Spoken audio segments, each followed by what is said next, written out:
مسلمان کو جو تحیت کا سلیقہ سکھایا گیا ہے، یعنی تحیت المسلم کیا ہے؟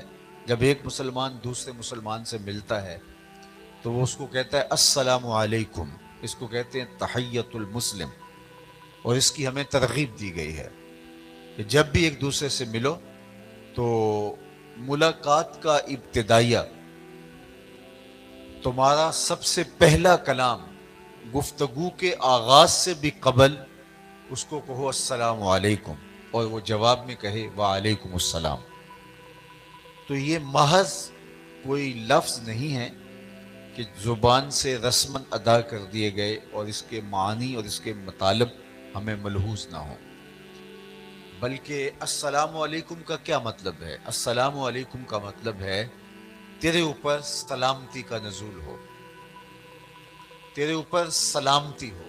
تو گویا ایک مسلمان دوسرے مسلمان کو اس بات کی ضمانت دے رہا ہوتا ہے کہ میرے بھائی، میری جانب سے تجھے مطمئن ہونا چاہیے، تیری جان، تیرا مال، تیری آبرو، تیری عزت میری جانب سے محفوظ ہے، میں تجھے ضمانت دیتا ہوں سلامتی کی۔ اور وہ آگے سے کہتا ہے وعلیکم السلام، کہ میری جانب سے بھی تجھے یہی ضمانت ٹھہری، اگر میرے بھائی تو مجھے جان، مال اور آبرو کی ضمانت فراہم کر رہا ہے تو پھر میرا رویہ بھی بالکل اسی طرح کا تیرے ساتھ ہوگا۔ تو وعلیکم السلام، اب تجھے بھی میری طرف سے امان ہے اور سلامتی ہے۔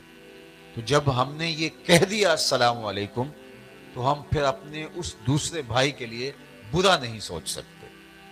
ہارون رشید کے دربار میں ایک قیدی لایا گیا جو سزائے موت کا قیدی تھا، تو اس نے کہا میری آخری آرزو یہ ہے کہ میں بادشاہ سلامت سے ملنا چاہتا ہوں، بس اس کے بعد آپ مجھے پھانسی چڑھا دینا۔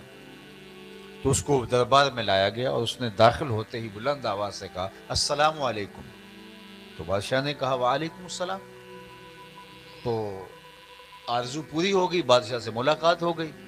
تو کہا اب اس کو لے جاؤ اور پھانسی دے دو۔ اس نے کہا آپ مجھے پھانسی نہیں دے سکتے۔ کہا کیوں؟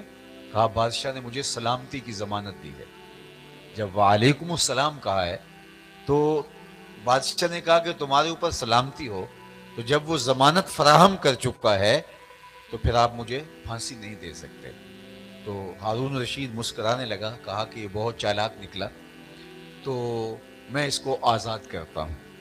تو السلام علیکم یہ تحیت المسلم ہے، اور ہمیں اس کو رواج دینے کی تلقین کی گئی۔ افش السلام، حضرت عبداللہ ابن سلام کہتے ہیں میں حضور سے جو پہلی ملاقات کی تو اس میں حضور نے جو صحابہ کو تلقین فرمائی اس میں پہلا لفظ یہی تھا افش السلام، سلام کو عام کرو۔